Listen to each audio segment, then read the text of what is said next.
दोस्तों नमस्कार, स्वागत है आप सभी का आपके अपने यूट्यूब चैनल पीके एजुकेटर में। दोस्तों आज की इस वीडियो में बहुत बड़ी खबर हम यूपी स्कॉलरशिप से रिलेटेड आपको देने वाले हैं। यदि आपके प्रमाण पत्र में कोई गलती हुई तो आपकी स्कॉलरशिप नहीं मिल पाएगी। साथ ही पिछले वर्षों में जो होता था कि जिन छात्रों की ट्रांजैक्शन फेल्ड हो जाती थी उनकी स्कॉलरशिप दोबारा नहीं आ पाती थी, इस वर्ष उसको सरकार ने बदला है। जिनका ट्रांजैक्शन फेल्ड हो जाएगा किसी रीज़न से, उनकी स्कॉलरशिप भी दोबारा मिलेगी। और भी बहुत सारी लेटेस्ट न्यूज़ है इस वर्ष के लिए, तो आप वीडियो पर अंत तक बने रहिएगा।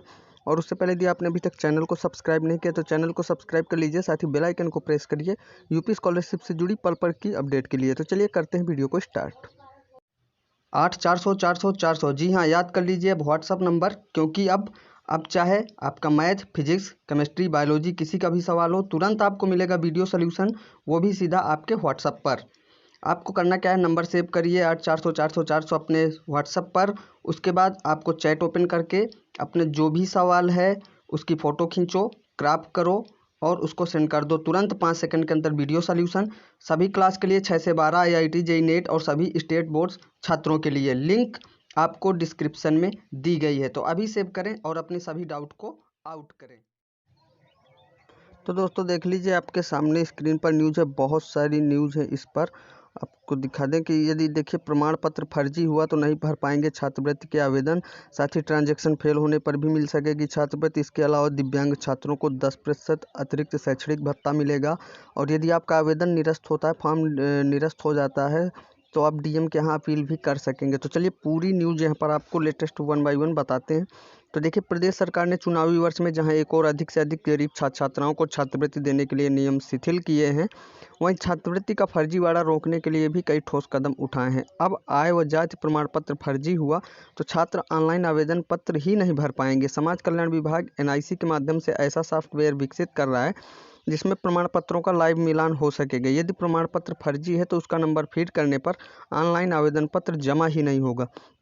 यानी कि अगर आपका आय जाति प्रमाण पत्र कुछ भी फर्जी हुआ तो आपको फॉर्म ही नहीं आप लोग फिल कर पाएंगे। ठीक है।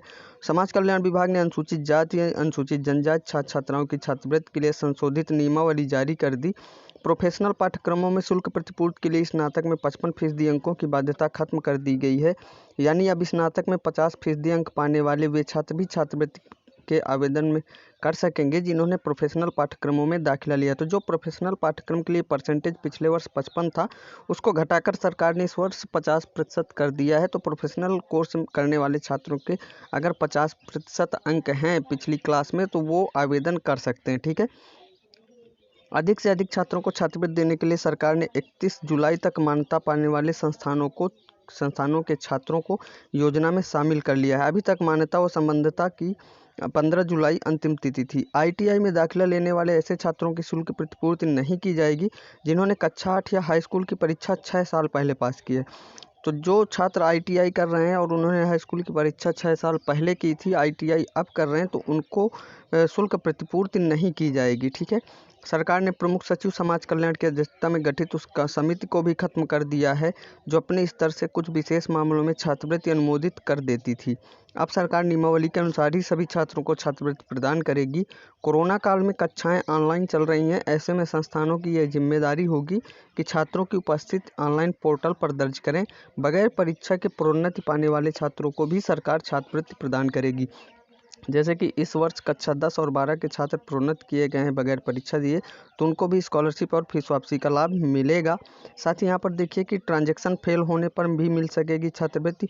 दसमोत्तर छात्रवृत्ति में ट्रांजैक्शन फेल होने पर भी अब छात्राओं को छात्रवृत्ति मिल सकेगी। केंद्र सरकार ने प्रदेश सरकार को दसमोत्तर छात्रवृत्ति वितरित करने के लिए एक अलग खाता स्टेट बैंक ऑफ इंडिया में खोलने के निर्देश दिए हैं। अभी तक कोषागार से छात्रवृत्ति वितरित होती थी। यदि किसी वजह से ट्रांजैक्शन फेल हो जाता है तो छात्रों को पैसा नहीं मिल पाता है। एसबीआई में खाता खोलने से ट्रांजैक्शन फेल होने पर छात्रों के बैंक खाते में दोबारा पैसा भेजा जा सकेगा। दसमोत्तर छात्रवृत्ति में पहले 40% पैसा प्रदेश सरकार खाते में भेजेगी, उसके बाद 60% धनराशि जो है वो केंद्र सरकार आधार से लिंक खाते में भेजेगी। और इसके साथ ही आप यहाँ पर देख लीजिए कि दिव्यांग छात्रों को मिलेगा 10% अतिरिक्त शैक्षणिक भत्ता। तो यहाँ पर अगर ट्रांजैक्शन फेल होने की डिटेल पे बात करें तो अभी तक जो होता था कि जैसे कुछ छात्रों का बैंक अकाउंट मान लीजिए डॉर्मेंट होता था या फिर केवाईसी नहीं होती थी, तो इस वजह से उनका ट्रांजैक्शन फेल्ड हो जाता था। और अगर एक बार ट्रांजैक्शन फेल्ड हो गया तो फिर उनकी स्कॉलरशिप दोबारा नहीं आ पाती थी। ठीक है, तो इस समस्या से निपटने के लिए इस बार सरकार ने क्या किया है कि स्टेट बैंक ऑफ इंडिया में खाता अलग से छात्रवृत्ति वितरित करने के लिए खोला गया है। अब स्टेट बैंक ऑफ इंडिया के उस खाते से धनराशि ट्रांसफ़र की जाएगी सभी स्टूडेंट्स के खातों में। ठीक है, तो पहले प्रदेश सरकार जो 40% अमाउंट होगी आपकी, मान लीजिए आपकी स्कॉलरशिप के अमाउंट और फीस वापसी के अमाउंट मिलकर 10,000 बन रही है, तो उसमें जो 4,000 अमाउंट है वो पहले प्रदेश सरकार आपके खाते में भेज देगी। उसके बाद जो 6,000 की अमाउंट बचेगी वो केंद्र सरकार आपके आधार लिंक खाते में भेजेगी। ठीक है, ज़रूरी नहीं कि आप फॉर्म में जो बैंक अकाउंट डालेंगे तो उसमें नहीं आएगा। केंद्र सरकार की जो सेकेंड किस्त आएगी, इंस्टॉलमेंट आएगी 60% की, वो आपके आधार लिंक खाते में आएगी। ठीक है, जैसा कि पिछले साल भी हुआ है, छात्रों ने फॉर्म में, स्कॉलरशिप फॉर्म में बैंक खाता संख्या कुछ दूसरा डाला था, लेकिन स्कॉलरशिप उनकी आधार लिंक खातों में आई थी। ठीक है, तो और इसके बाद यहाँ पर देखिए अगली न्यूज़ है कि दिव्यांग छात्रों को मिलेगा 10% अतिरिक्त शैक्षणिक भत्ता। तो छात्रवृत्ति के अलावा मिलने वाला शैक्षणिक भत्ता भी 10% अतिरिक्त प्रदान करेगी। यानी किसी पाठ्यक्रम का यदि शैक्षणिक भत्ता 1,000 रुपये है तो दिव्यांग छात्रों को 1,100 रुपये दिए जाएंगे। 10% उनको अतिरिक्त स्कॉलरशिप दी जाएगी दिव्यांग छात्रों को। वहीं भारतीय पुनर्वास परिषद नई दिल्ली द्वारा मान्यता प्राप्त निजी क्षेत्र के शिक्षण संस्थानों में संचालित पाठ्यक्रमों को अब डॉक्टर शकुंतला मिश्रा राष्ट्रीय पुनर्वास विश्वविद्यालय लखनऊ से सत्यापन कराना होगा। साथ ही दिव्यांगजन सशक्तिकरण विभाग के विभागाध्यक्ष से भी पाठ्यक्रम को संतुष्ट कराना होगा। इसके बगैर छात्रवृत्ति नहीं मिलेगी। तो ये दिव्यांग छात्रों के लिए न्यूज़ थी। इसके बाद बात करते हैं कि यदि आपका आवेदन फॉर्म किसी वजह से निरस्त हो जाता है तो आप डीएम के यहाँ अपील कर सकते हैं। तो देखिए, छात्रवृत्ति के आवेदन पत्र यदि किन्हीं कारणों से निरस्त होता है तो छात्र इसकी अपील जिलाधिकारी के यहाँ कर सकते हैं। जिलाधिकारी को इसके लिए 15 दिन का समय दिया गया है। इसमें जिलाधिकारी का निर्णय अंतिम होगा। तो आप जिलाधिकारी के यहाँ अपील करेंगे कि हमारा फॉर्म रिजेक्ट हो गया है, वो किस वजह से हुआ है, तो आप उसको सही करने के लिए, तो उसके लिए डीएम के पास 15 दिन का समय होगा। आप 15 दिन के अंदर आपको वो जो है उसका डिटेल आपको बताएंगे कि आपका फॉर्म अब सही होगा या नहीं होगा, और जो निर्णय जिलाधिकारी द्वारा लिया जाएगा डीएम द्वारा वो अंतिम होगा। ठीक है, प्रदेश सरकार ने सभी सरकारी व प्राइवेट विश्वविद्यालय व शिक्षण संस्थानों को राष्ट्रीय मूल्यांकन एवं प्रत्यायन परिषद नैक व national board of accreditation NBA की ग्रेडिंग प्राप्त करने के लिए 2024 तक का समय प्रदान किया है। इसके बाद यानी वर्ष 2025 में इसकी ग्रेडिंग न लेने वाले संस्थानों के छात्रों को छात्रवृत्ति नहीं मिल पाएगी। तो इसमें जो बड़ी न्यूज़ हैं वो आपको बता दें कि यदि आपका प्रमाण पत्र फर्जी हुआ, आय या जाति, तो आप फॉर्म ही नहीं भर पाएंगे। वो आप जैसे ही वो आय जाति का नंबर आप वहाँ पर क्रमांक फिल करेंगे फॉर्म में, तो वो फॉर्म ही सबमिट नहीं होगा। इसके अलावा अगर आप आईटीआई कर रहे हैं और आपने हाई स्कूल 6 वर्ष पहले किया था तो आपको स्कॉलरशिप और फीस वापसी नहीं मिलेगी।